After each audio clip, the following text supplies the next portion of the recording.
یہ 4 تکلیفیں برداشت کرنے والے کو اللہ ملتے ہیں. گناہ آج گھر میں جا کر شرعی پردے کا اعلان کریں تکلیف ہوگی، خاندان والے کڑیاں لگائیں گے. حضرت شاہ رولک صاحب رحمۃ اللہ علیہ کے پاس 2 بھائی آتے تھے اور ایک موزے پہنا دیں. ایک بھائی نے کچھ بیانات سن کے شرعی پردے کا اعلان کر دیا.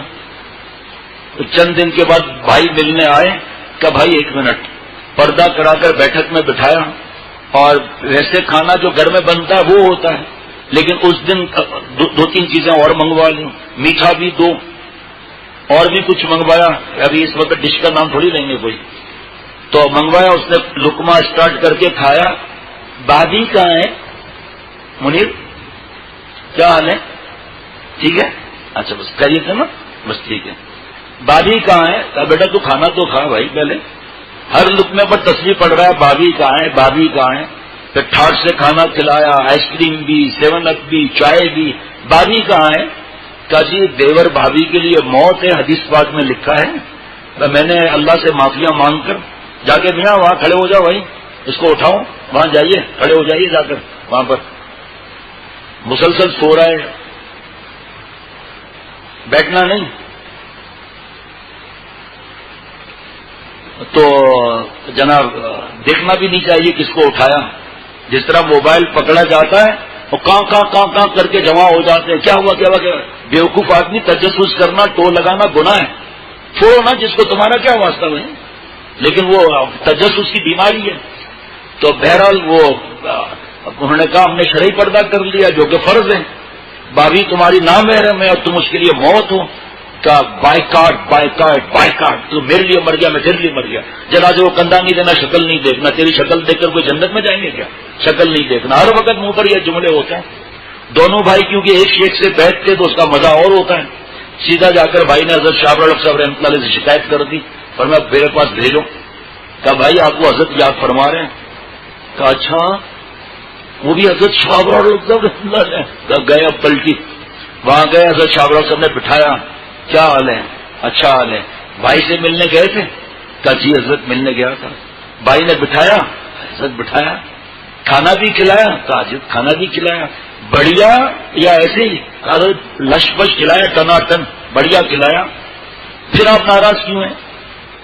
اب جو لوٹے میں ہوگا نا وہ ٹنڈی سے تو نکلیں گا. علامہ ابن قیم جوزی رحمۃ اللہ علیہ فرماتے ہیں لڑکے لڑکیوں سے بچو، لڑکوں سے زیادہ احتیاط کرنا ہے. اور عام گال پکڑ رہے ہیں ہم لوگ، گلے لگا رہے ہیں، گود میں بٹھا رہے ہیں، اپنے ہاتھ سے لقمہ کھلا رہے ہیں، ان سے پوچھ رہے ہیں آج دین کا کیا ہوا، ان کے پیر دبا رہے ہیں، خدمت کر رہے ہیں لڑکوں کی. کتنے لوگوں کو معلوم ہے شریعت کے حساب سے یہ 8-9 سال سے لے کر 18-19 سال کے لڑکے، یہ کتنے کو معلوم ہے کہ لڑکیوں کے حکم میں معلوم نہیں ہے، اور لڑکوں کے ساتھ مستیاں کر رہے ہیں، تنائیوں میں لے جا رہے ہیں، ٹانگیں دبوا رہے ہیں. کاش کہ یہ ہماری گردن دبا دیں جب ہم ان کو کہیں کہ ہمارے پیر دباؤ. لیکن ان بیچاروں کو پتہ نہیں، یہ بیوقوف بعد میں تباہی کا راستہ ہو جاتا ہے. بعد میں اتنا بڑا نقصان ہوتا ہے کہ رونا پڑتا ہے اور پھر شعر پڑھنا پڑتا ہے، نہ تم آئے کہیں سے نہ ہم آئے کہیں سے، پسینہ پوچھیے اپنی جبی سے. لڑکے سے عشق ہو گیا اس کو. علامہ ابن قیم جوزی رحمۃ اللہ علیہ کے زمانے میں مرتے وقت کہا گیا کلمہ پڑھ لو، کلمہ پڑھ لو. تو آخری جملہ یہ کہا رضا کا اشا الی فؤادی من رحمت الخالق الجلیل. اے لڑکے تیرا خوش ہونا نعوذ باللہ مجھے اللہ کی رضا سے بڑھ کر ہے. کفر کی حالت میں موت آئی. تو حضرت شاہ رولک صاحب نے فرمایا کہ جب کھانا بھی ملا، ملاقات بھی ہوئی، تو ناراض کس بات کیوں؟ کہ حضرت بھابھی سے ملاقات نہیں ہوئی، منہ سے نکل گیا نا. فرمایا اچھا ناراض نہیں ہے، مارا نہیں. فرمایا آپ بھائی سے ملنے گئے تھے، بھابھی سے ملنے گئے تھے؟ کہ حضرت بھائی سے ملنے گیا تھا تو بھائی سے تو ملاقات ہو گئی نا. پھر آنکھوں سے آنسو بہنے لگے. کہا حضرت آپ نے صحیح لفظ پر ہاتھ پکڑا ہے، آج سے میرے گھر میں بھی شرعی پردہ ہوگا. چراغ سے چراغ جلتا ہے. خانہ کعبہ میں، حج میں ہندوستان سے خط آیا حضرت شاہ رولک صاحب کے پاس. پہلے شوہر نے لکھا ہے کہ میری بیوی اللہ والی ہے، نیک ہے، میرے کمینے پن کی وجہ سے ایک کمی تھی، ہمارے گھر میں شرعی پردہ نہیں تھا، تو میری بیوی اپنے دیور کے حرام عشق میں مبتلا ہو گئی ہے.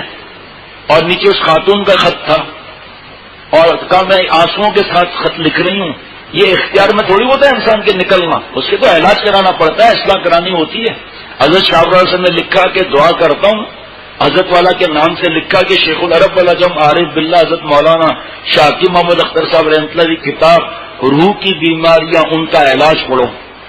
اتنی بڑی کتاب ہے جس میں سے اس قسم کی باتوں کو کم کر کے 100 صفحات غالباً ہے مفت تقسیم ہوتی ہے بہترین پیپر کے ساتھ. حسن پرستی اور عشق مجازی کی تباہ کاریاں اس کا علاج. حج میں ہی اس خاتون کا خط آ گیا آخری دنوں میں کہ الحمدللہ اللہ کے کرم سے حرام عشق دل سے نکل گیا.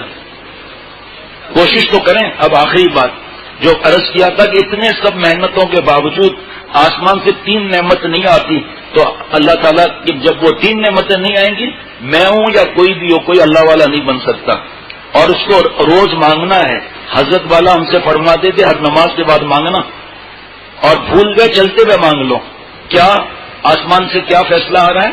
وَلَوْلَا فَضْلُ اللَّهِ عَلَيْكُمْ وَرَحْمَتُهُ مَا زَكَىٰ مِنكُم مِّنْ أَحَدٍ أَبَدًا وَلَٰكِنَّ اللَّهَ يُزَكِّي مَن يَشَاءُ.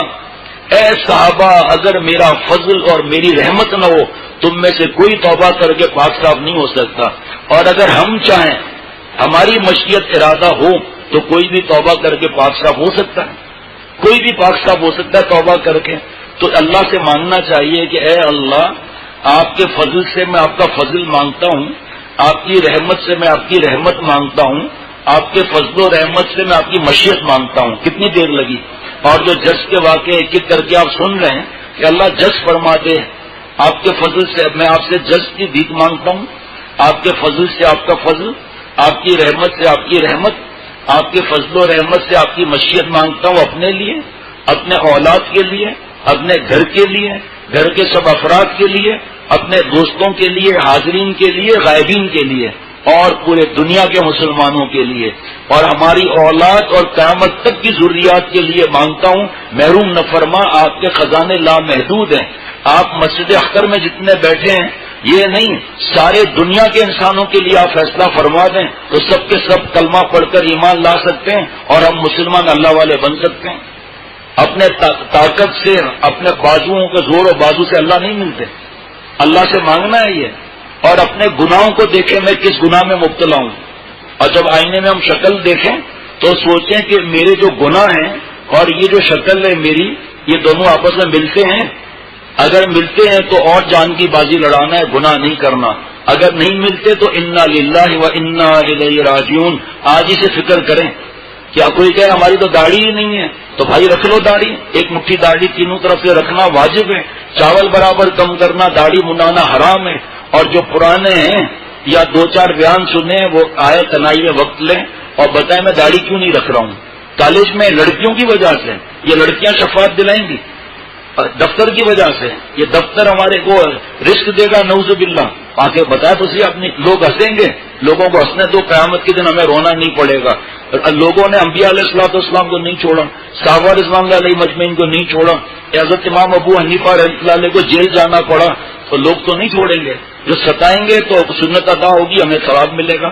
باقی ایک واقعہ رہے گا وہ تفصیل کا ہے, وہ کل یاد دلائیے گا کہ حضرت والا عمرے پر جو بات کی تھی نا اتنی کہ حضرت والا عمرے پر حاضری کے لیے جا رہے تھے, میرا نہیں ہو سکا انتظام.